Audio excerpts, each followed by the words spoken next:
everybody, and welcome to today's webinar, Every Vote Counts, Tips, Tools, and Resources for Teachers and Adult Learners. Today's webinar is generously sponsored by Essential Education, and today we have Dan Griffith with us, who's going to say a few words. Dan. Thanks, James. Thanks so much for the opportunity to sponsor this. We're so excited always to work with COABE and this initiative of, well, we sponsor a lot of things. Sharon is good at getting us to sponsor things. So we sponsor a lot of things with COABE, but this is one that is really near and dear to our heart.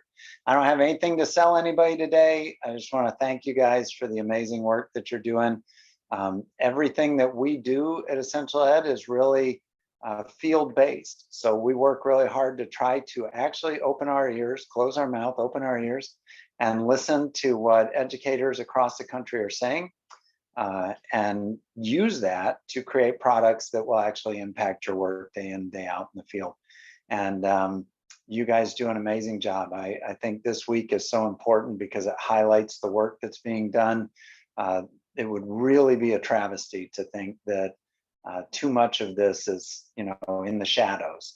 And the more we bring light to how adult education is impacting people's lives and their families, and I always like to say it's a legacy thing. Once you help somebody get on that path and reach their potential, that is handed down generation to generation to generation. And so the work we do here has such far-reaching impact, and we're honored to be at your side.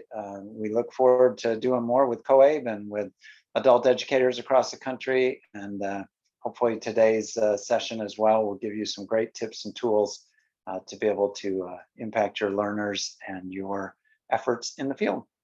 So thank you very much, James. And thanks, Jennifer, for letting me have a few minutes of your time. So well said. Thanks so much, Dan. We appreciate all of the work you and Essential Education do for the field. We have a great partnership and we're thankful for it. Yeah. So thank you. And with that, our presenter today is Jennifer Gagliardi from Milpitas Adult School. If you want to say hi to her by chatting your name in the chat box, tell us where you're calling in from today. If you have questions for her during her presentation, you can submit those in the Q&A section.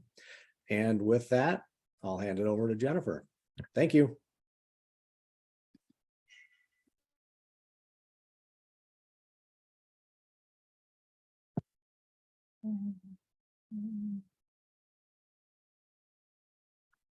Hello. My name is Jennifer Gagliardi. I'm with Milpitas Adult School. I'm also a subject matter expert with OTAN, which supports the adult schools and WIOA institutions in California with technical support. I'm also do a podcast, U.S. Citizenship Podcast, and have a website where I share citizenship resources, a YouTube channel. And then I just recently published a book, Citizenship for Dummies by Wiley, and it's the second edition. A lot of these resources that I'm going to be sharing are already up at coab.org/voter-resources. But hopefully I can share a couple new ones with you. Also, I have a PDF of more resources about voting and news literacy. So we'll be dropping that into the chat. So let's get started. If there's any questions, please share them with me. Let's go ahead. So today's workshop, we're going to talk about identify the latest civics and online voting resources appropriate for English language learners, adult basic skills, and citizenship adult learners in the form of mobile apps, videos, podcasts, websites, activities, and more. By adapting and incorporating these digital resources, participants will be able to deliver relevant content about voting in online, blended, distance, or directed self-study learning environments. So again, this is particularly important because we have midterms, and also we're involved with our week of advocacy in Washington. So some students, or in many classrooms, we're in a blended situation when it comes to legal status. So they can flex their social media muscles by advocating for COABE and other adult learners by using their posting to their social media accounts, and also sending information or requests, or saying that they support adult education and literacy and job skills training to our legislators in Washington and also our state legislators. So I want to jump into it and talk about voter education, and I have two new, very excited resources that I wanted to share with you. First of all, many of you have been to Philadelphia, and very close to Liberty Hall is the National Constitution Center. I've been there several times myself, and that place is absolutely amazing. It's so interactive. There's different displays dedicated to all of the amendments, lots of video content, and of course, there's things to see and touch. So it could be a very immersive experience. But of course, you want to take that home to your students. So a National Constitution Center basically updated and expanded their interactive constitution. So it used to be a ribbon, if you remember correctly, on their website where people would simply click what they would want to know about certain amendments. Now they've built that out, and they've basically created specific videos for each one of the amendments, plus lesson plans, and they basically supplemented and basically parsed each amendment. So they have developed, National Constitution Center have developed a program called Constitution 101. It's basically, I would say, probably addressed to your high school students. It's very appropriate for adult basic skills students. I think you can apply it into some of your intermediate and advanced levels for adult education. So for example, they're taking this, this one is talking about the 19th Amendment, where women and men can vote. So they're talking about these activities and supplemental videos and authentic or original resources to talk about voting, particularly when it talks about gender in the 19th Amendment. We basically kind of missed that celebration during 2020 when we celebrated the 100th anniversary of the 19th Amendment. But here we have another opportunity to take a look at not only the 19th Amendment, but also the 15th Amendment, when any male citizen can vote, and the other voting amendments. So please, please, please take a look at the National Constitution Center. And I promise you, it's going to really pay off, and you're going to learn a lot. And of course, you're going to want to pass that on to your students. So again, take a look at their new program, Constitution 101. So I'm going to talk about the old school version, and then I'm going to talk about the new school version. I love Center for Civic Ed, 60-second civics. And it was basically a daily podcast where they would talk about civics for 60 seconds, and they would basically do organize things according to topics or different aspects of citizenship and civics life. So here we have one that is basically talking about North Americans. Well, why are they talking about that? Because they're talking about it in terms of the Voting Rights Act, or the Indian Citizenship Act of 1924. This granted the Native Americans the right to vote, or citizenship and the right to vote, but that was basically expanded in the Voting Rights Act in 1964. So again, they have playlists that you can take a look at on YouTube, where they've taken some of the videos that they've created of the podcasts and they put them in playlists. However, they're going to expand this. So again, please take a look at the Center for Civics, 60-Second Civics, where they have podcasts, video playlists, and a daily quiz. But more, and also of course you have iCivics, and a lot of people love iCivics because they have lessons, they have games, they have all sorts of activities and lesson plans, and you can assign these resources. However, the new exciting thing is that they have now come together. The Center for Civics Education and iCivics have basically created a course called the Constitution Explained. So they got the Constitution expert, Linda Monk, who I just absolutely adore, but they basically created very short, very understandable videos about the different amendments related to the Constitution. And they've also supplemented them with lesson plans. And what I really like is they made the transcripts available. So with the transcripts, I always use them. I basically copy some of the transcript and I create Cloze exercises with them so my students can listen and basically take notes along with what they're listening to and what they're watching. So again, they have really good things about voting rights. This is the one about the 15th Amendment and the Voting Rights Act of 1965. But they also have a really good one, of course, about the 19th Amendment, etc. So please take a look at this content. You're going to find the content on the Center for Civics Education, and you're going to find content on iCivics separately, but they created the content together. And there's a little bit nuance of what they did with the lesson plans, etc. So, and all this stuff is posted to YouTube, which is great because you can embed these videos in your Canvas courses, or you can basically show these in class, or you can even assign them. For my students, we're not currently using Canvas. I basically have taken some of these things, put it up on my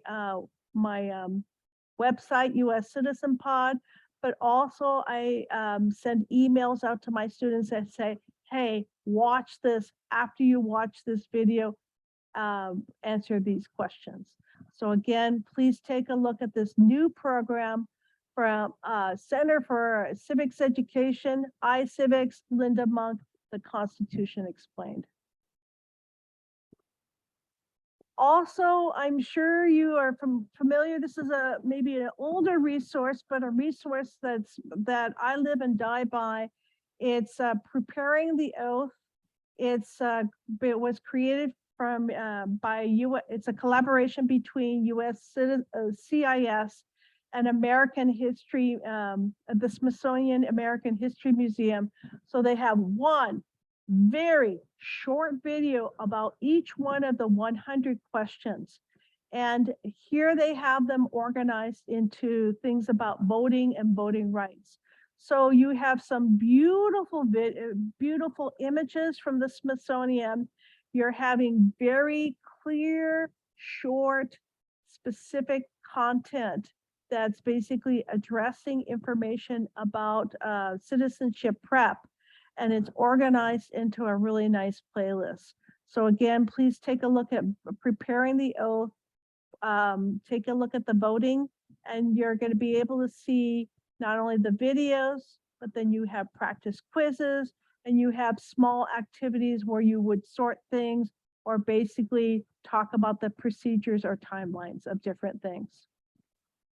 Okay, so those are in the classroom. So you remember, one more thing about USCIS. USCIS, if you haven't been to uscis.gov, they've been really building out that website. It's containing a multitude of information. A lot of people go directly to citizenship because they're trying to get content for their citizenship prep classes. So they get their lesson plans and everything like that. There's two newish resources that I want to talk about. The first one is basically talking about their lesson plans associated with monuments on the National Mall. So they have PDFs of the different monuments on the National Mall with different citizenship questions associated with that. So that's one thing. The other thing that I wanted to focus in on with USCIS is under About Us, and then you go to History. They have a series of stories about immigration that's really, really interesting. And they focus on individuals fighting for not only citizenship, but also for voting rights. And those are stories that are seldom seen. And these are populations that are included in history that are normally written out. So for example, you would see things about Asian Americans struggling for the right for citizenship and the right for voting, or women. So it's good to take a look at those stories. So a little bit later on, I'm going to be showing you some of the timelines that our students created about voting rights. There's a lot of timelines out there about voting rights. In fact, you have a really nice one at USCIS, but digging in a little bit deeper to the stories so people can see their forefathers and foremothers who are here fighting for these rights of citizenship. It was really much more a powerful experience, and the students gravitated to those stories as opposed to simply repeating another date on the wall. Okay, so take a look at those pioneers for citizenship and civics. Again, that is at uscis.gov under the About Us, under History. Take a look at those immigration stories. I want to talk more about our voting resources. So here, one of the so we know Share America is from the State Department. State Department sponsors VOA English. They sponsor American English at State, some really, really great resources. So here was a very interesting article that is specifically created to share with people inside and outside of the United States. And this one is specifically talking about local elections and how these local elections voice specific concerns of the local people, and how this is really illustrative of the democratic process. So that's really nice. But what I really liked about that article was the infographic that went to the article. So this was basically addressing why are Americans so obsessed with voting? Why is this so important to us? Well, the first thing is that I know I'm not a parent myself, but I know, but my parents, what my parents wouldn't do for themselves, and what parents don't do for themselves, they will do for their children. So maybe they don't want to go, they didn't care about school, but they care about school for their children. So they will show up at school boards. And recently, there's been a lot of discussion letting non-citizens vote in school board elections. So this is something like, oh, okay, so maybe we're going to be changing who's going to be able to participate in this process. School boards have become flashpoints for culture wars. So taking a look at school board information is very, very important. Taking a look at trial court judges, because that's the judicial branch in action in our communities. Taking a look at planning and zoning commissions, because we need to decide where people will live. Is it okay to build in this flood zone? Hasn't rained in a long time, but we have to take a look at wildlife concerns, et cetera, and balance that against business. So for instance, we have to take a look at how we use our water. So all of these things are very much of interest in local elections. So use this infographic when as the elections are coming up and say, well, hey, we're not voting for mayor this time, but we are voting for sheriff. We are voting for city council. So we are voting for school board members. Basically, if you are basically able to talk about these elections that are coming up in a simple and clear way, you're basically enabling your students to come in it and participate in the democratic process. So again, please take a look at Share America. Read this article, Local Elections Give Individuals a Voice in Democracy, and use this infographic as a checklist about what your students are going to be basically being directly affected by in the upcoming midterm election. I think the best place to start with anything when you're talking about American government, there's so many places to go. Where do you want to start? USA.gov has a very simple, clean, and clear links to many different resources in the federal, state, and county governments. And this is a simple graphic that they put together about the past general election, but again, this is still valid. So you want to basically talk about voter registration. You want to be able to research the candidates. You need to know how to vote beforehand. So for instance, if you go to your polling place, are they going to have specific languages that are appropriate for people to access voting materials? If they don't, is there a way to get that information electronically that can assist people in the voting booth? And you also need to talk about know about rules for elections. And it's really important to know who your state's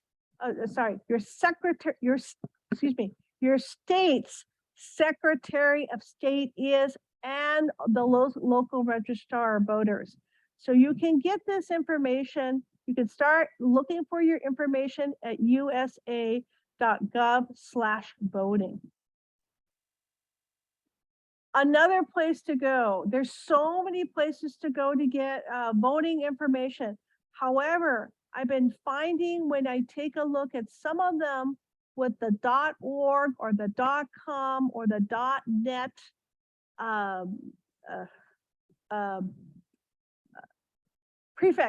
suffix, okay? That some of those, it seems like they're harvesting information. So they're going to be able to tell you your polling place, but meanwhile, they've grabbed your information about where you live, and they're going to start tailoring things to you about sales or any consumer products that they want you to buy. So one place that I feel that is really safe to go to is looking at vote.gov. It basically gives you very clear information about where to register to vote, registration deadlines, checking your registration. A lot of people want you to check your registration, even on some social media sites, but you don't know how that social media site will use that information, okay? So just want to caution you on that. You can change your political party affiliation. So once a Green Party, if you've registered as Green or Independent, can you change your party? Yes, you can. So some places you want to make sure you go to the proper place instead of saying, oh yeah, we'll take care of it for you, but in reality, they don't change that affiliation. And that's important because especially in primaries, it does depend on what political party you are, so you can get the proper ballot. Also, some places want voter ID or voter registration card. Some places allow provisional voting on election day, so there's different rules for different states. Again, we're talking about voting, a voter ID process, and basically the general election process themselves. So each race might have a little bit different way that how they're going to count. Is it going to be a simple majority? Does it have to be, is it going to be ranked choice voting, etc.? So they're going to be talking about that at vote.gov. Now, if you want to expand that, so this was an example. Vote.gov was an example of a government website. And I actually want to come back to this one, ActiVote. So let me go ahead and continue on. Another place that you want to, that's a really great place to take a look at, you always want to take a look at your state's Secretary of State. And this one, I really love this one from Minnesota because they have voting information in Spanish, in Somali, in Vietnamese, Russian, Chinese, multiple African languages. So they're really trying to make a really good effort to get the appropriate voting information out. And they're doing this because there is a law that says if you have a certain amount of a population, you need to provide voting materials for that. So again, we're taking a look at this one in Minnesota, but there is a list on ballotpedia.org that basically has a list of the Secretary of State who are overseeing the elections. And this political position, or this elected position is becoming absolutely critical for voting integrity. So let's continue on. We want to talk about the county registrar of voters. So I happen to be maybe about 3 miles from it. So there, they basically, that's where you could go and directly get your voting information, but you also can drop off your ballot. In my county, Santa Clara, we also can vote early at different libraries and designated voting centers. So it's very important to get that, to know where this is happening. Our registrar of voters has a really great app that you can use to find this information. So take a look at this information in your local county and let your students know where the county registrar of voters are. It's also really good, and I'm going to talk about this later on, it's a really good place to get temporary jobs because they need people to help with elections. But I'll talk about that later. A really long-standing voting resource is a 411 Vote. And they have, again, a lot of the things that they have on vote.gov, they have on 411 Vote, but they're very good at including also multilingual resources. And this one was really interesting. Here, they have lists of guides and things like that, but they also have hotlines where you can call in to complain if there's any irregularities at your polling place, or if you go to ask for information about voting and you're denied, you can call in and complain about this in the appropriate language. This website is put out by the League of Women Voters, a nonpartisan group that basically has made it their mission to get as many women out there to vote and participate in the electoral process and even run for office themselves. And this is one of the blessings from the 19th Amendment. Another one, the website that I really trust, Ballotpedia. And they have lists of resources, current and historic information about candidates or initiatives on the ballot. So what you do is you can also do this at your registrar of voters, but you can put in your address and you can view your ballot. So who are the candidates running? What are the races, local races? And then also they're going to put in information about the initiatives or the different laws that you will be voting on. So take a look at Ballotpedia, and you can also look at historic elections there too. Many states have an easy voter guide.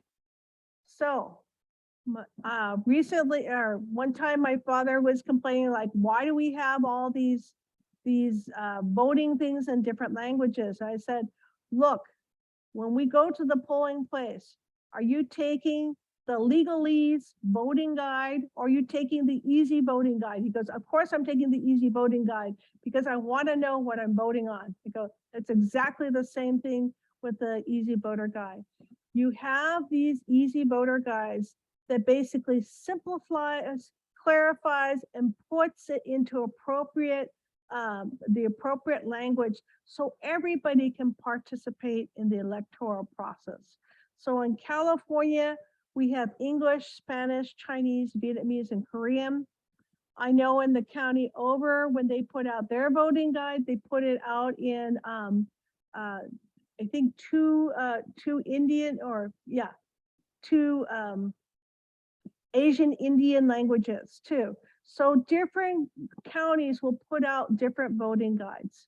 So this is very important, and please bring these into your classroom and share them with your students so they know what's up and as they approach the election. I want to talk about media and news literacy, and I'm only going to talk about it for a short time. But I think it's really critical because of course, the disinformation out there. So we need to talk, I'm going to talk about one trusted resource, or at least a resource that I trust and trusted by many. So we're talking about Voice of America. Voice of America is an initiative from the US State Department. And it's basically not only presenting America to the world, but also basically reports on different parts of the world in their own languages. So usually before the election, they have a voting center where they basically collect all the information about what's happening during the election.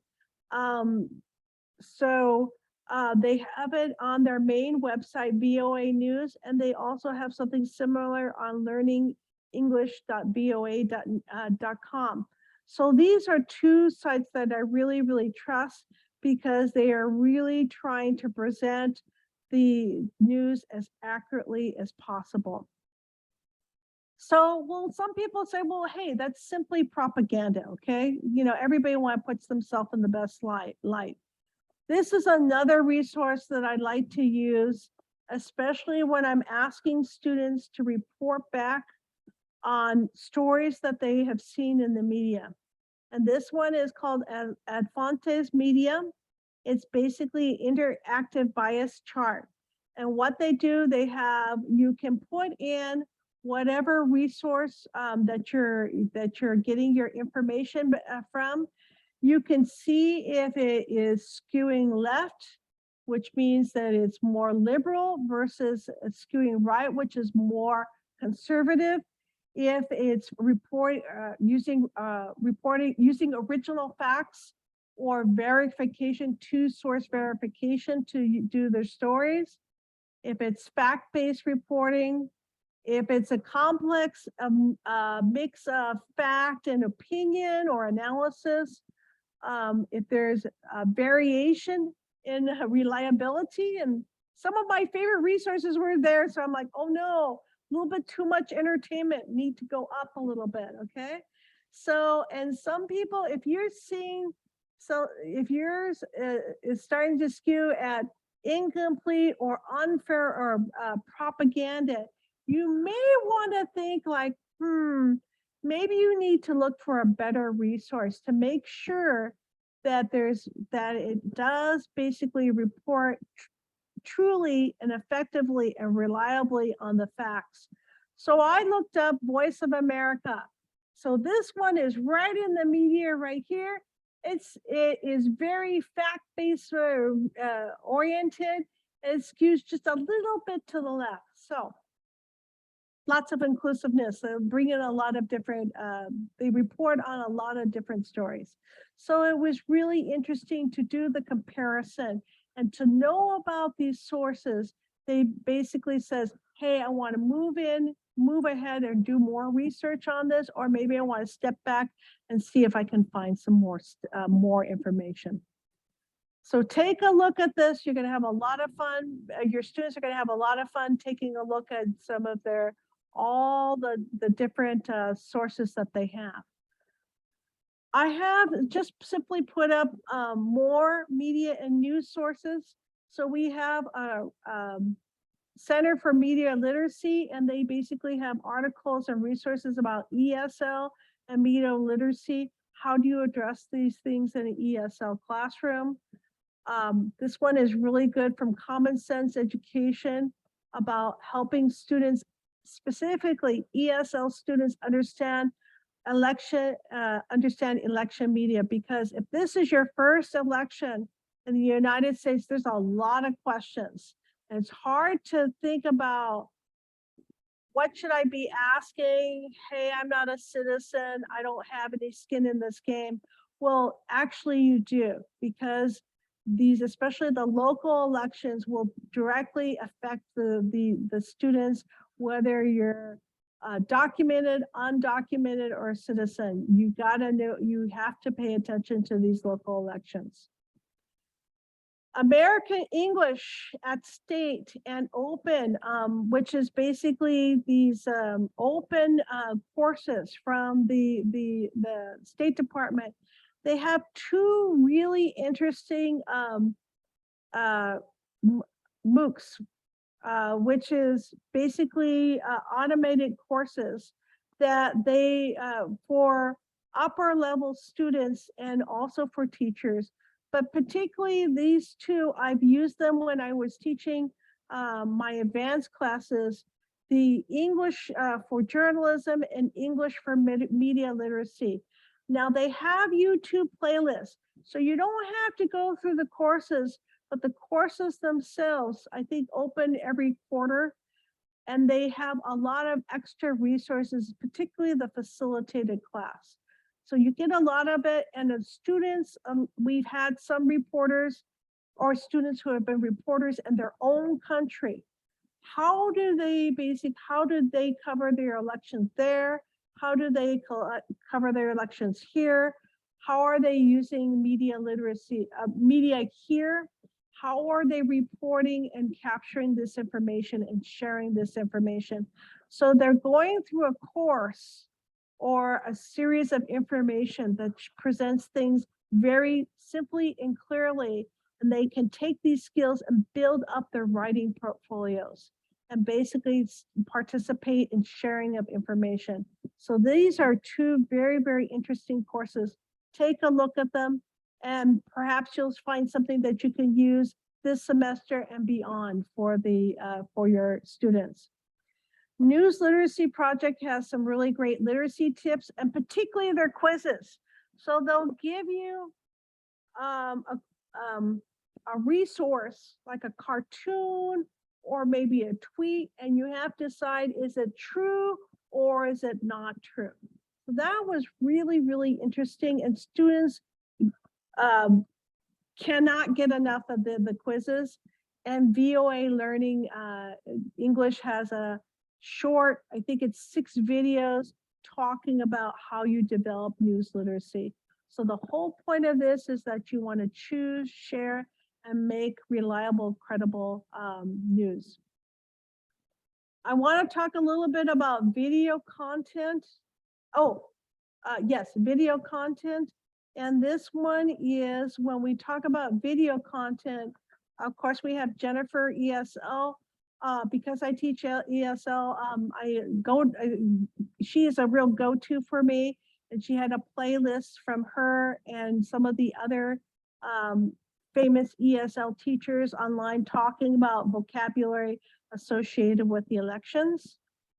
Of course, we have VOA News on YouTube, and they did a whole series of explainers about the election process. This is one of the best videos I've ever seen from TED Ed, talking about the fight for the right to vote in the United States. And so the problem is it was too fast for my students and they did not get it. So what we learned to do, we learned how to open the setting and slow it down 0.75 or 0.5. So the students can actually listen and get it. And after listening it to on slow for a while, then they can come back and bring it back to normal. So changing those settings can really be helpful. And they also have a really great TED Ed has a really great playlist about government declassified, talking about the different things related to the aspects of American government. I like to use quizzes, so sometimes I do it in Google Forms. This one I did in ESL puzzle. So you're playing the video automatically stops, and the student can basically choose what the appropriate answer is. However, this one's from VOA News or VOA Learning English. It's 1 minute long, and I asked 10 questions. That was dumb. Do not ask that many questions because it's basically fragmenting. You want to ask something to capture the understanding and basically to promote anticipation and clarification of information. Another really important one is older video from the census, and it's talking about the apportionment machine. And the apportionment machine, you're saying a big deal. Well, yeah, it was a big deal, especially for California, who lost 2 of our people in the Electoral College. So this talks about the process of how the census basically affects the apportionment of representation in the House of Representatives and how this affects our congressional elections. So here, you basically open these three dots on the bottom, you open the transcript, you can, and now you see all the transcript that's going to be in the video. You can toggle the timestamps, so you can take the timestamps off or on. And then, oh, you also select that I want to see English as opposed to automatic English, okay? And then you can simply copy and paste that into a doc and use that for students to follow along, or again for Cloze exercises. So that's very interesting. I've also given this as, instead of English, I've given it as auto English, and I've had to have my upper level students correct the grammar or correct the spelling or put in the correct words. And that was something that was very interesting for them to basically do such an in-depth grammar exercise. Okay, so I want to talk about voters sharing their stories, why voting matters. And before I talk about that,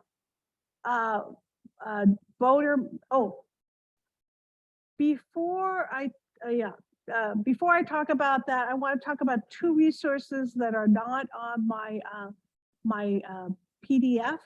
And one of them is a textbook from New Readers Press. It's called That's Life, and it's a series of graduated readers, and it has 15 stories in it. So I used the low intermediate one for my ESL 3 class, and they had a very interesting story in there about a person who's trying to make a decision about the mayoral election, and she's being inundated by all this, by all the political advertisements, what to do, who to choose, okay? So that was a really interesting story for my students. Again, That's Life. It's a low intermediate reader from New Readers Press. and the story was written by Anna Gianella. It's chapter 15. Another one is a website called We Speak New York NYC. They have they did a series in 2008 of video of immigrant life videos, and then they came back in 2018 or 19 and did a second series. Well, in their second series, they did a really good episode about ranked choice voting. So they're trying to decide how to make the appropriate decisions in an election that's using ranked choice voting. So take a look at those two resources. This one is the StoryCorps. They have a more perfect reading union, and they're talking about getting the voting rights.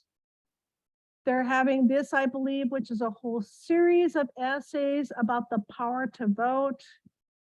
And now I'm close to wrapping up Student Voices, which is students talking about their own voting experiences. Take those videos and share those videos with your students. They're really, really interesting. Especially, we have Susan Gear, who was our former president of CATISL, did some really great, did a really cute video with her students. And this is one of my own students. She was formerly from Bulgaria. She was just had a PhD from Bulgaria, and was so overcome when she went through citizenship prep, and has become now a super voter because she wants to talk about if citizens do not vote, they will depend on decisions made by people who are influenced by special interests and groups that are not working for the success of the whole population, but just value their private success. So she says, people need to participate, people need to vote. Okay, again, we had a student project about voting rights timelines. And this was one of the student was interacting, with the voting timelines, but he was really taken by the information or the immigration stories from USCIS. So he talked about information, he dug into especially Chinese Americans voting.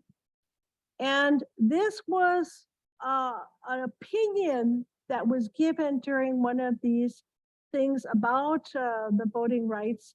Is voting rights have increased greatly since 1787, but the debate over voting rights continues. When people battle for their rights, I hope that it's peaceful. So it's really interesting to see all these different people talking about the different acts and the amendments, but nobody was really giving their opinions. They were just stating the facts. And this was really brave that the students were stepping forward and actually giving their opinions on something that they had learned and they basically wanted to share. So I just thought those two slates were amazing from this very recent project that our students did. Very excited. We always have mock elections at our school. Usually we have something that's related to our local elections, and I use Google Forms to basically present candidates or to present the different initiatives in our local elections. And I know some of the students have also mock debates in their classrooms. Well, you move from that to now that the students are actually participating in elections themselves, that they've become voters. Also, you get the situation where you're moving from a new voter to a seasoned poll worker. So this is actually one of my old citizenship students. I went to our local library, which is a voting center. And it was just really cool that she was there and she was managing the polling place. So I felt so happy to see her, number one, but that she basically really embraced that now she was a poll worker, and she was definitely in command. So it's good to see that. So elections do give our students opportunities to participate, especially as people who can do translations in the different facilities. And they get a little bit money. Now, some people are concerned in their local places about the safety of poll workers. You never want to put your students in that kind of unsafe position. But if they have the opportunity, it's a great way to spend a day. So your vote matters. Your voice matters. Your vote matters. Thank you so much for sharing this day with me. If there's any questions, if I have a minute or two, I might go back with one of my resources. And I do definitely want to share my PDF. So any questions?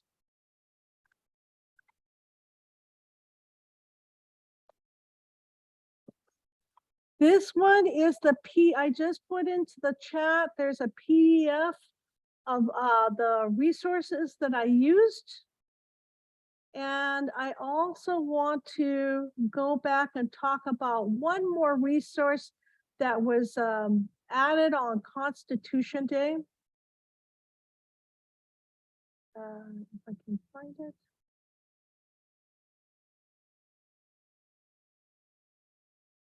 Oh, here we go. So we're going to, from the current slide. So this one is a really interesting website called Activote, and they feature questions. So they did a special one for the Constitution Day, and they had 15 questions. So you're basically asked the question, you choose an answer, you're seeing how other people are responding to this. So this one was a particularly interesting one that I thought would be appropriate for a webinar. The question was, should non-citizens living in the United States have the right to vote in local, state, or federal elections?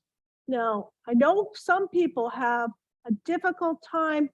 They're not answering polls, they're not answering surveys, but it's interesting to see they're using this. It's an app, or it can be an app where you can do it on your desktop to see how people are thinking about and the questions they're asking about the political process.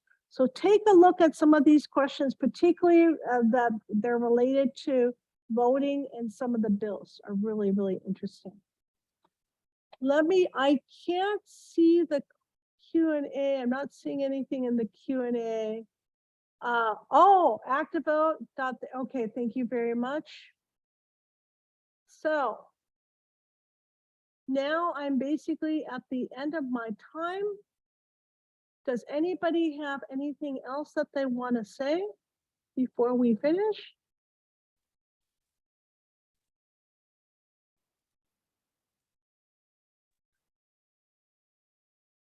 So thank you very much for COABE. If you need to contact me, of course. Oh, Michelle, do you have something you want to say? Hi, Jennifer. No, I was just going to thank you very much for taking the time to share these resources with us. I know that many people are really interested in this, and this is going to be a very valuable resource to many of our members and programs. So just thank you for taking the time to share this and your resources. This is very helpful. And I didn't know if Dan wanted to say anything in closing. Definitely feel free to chime in. Otherwise, I think we're all set, Jennifer. I appreciate this. This has been great, and your support for Adult Education and Family Literacy Week. This is definitely a very important part of adult education. Yes. So thank you. Sure. And I know you work very hard to help us with COABE update our website on this on a regular basis. So thank you for that as well. Yeah, so I hate to tell you, but there's some more resources on the PDF I just shared. So that's great. You can never have too many resources, yeah, right? You can always have not enough, but too many resources is a good problem to have. So I think I saved the wrong thing. 1 second. No Cancel, copy. So anyway, so make a plan to vote, make a plan to share, talk to your students, and see you guys later. So thank you so much, and thank you so much to COAB. Thanks for inviting me to talk about this adult education and family literacy. Thanks, Jennifer. Have a Okay, great day, everyone. Bye-bye. Bye-bye. Bye-bye.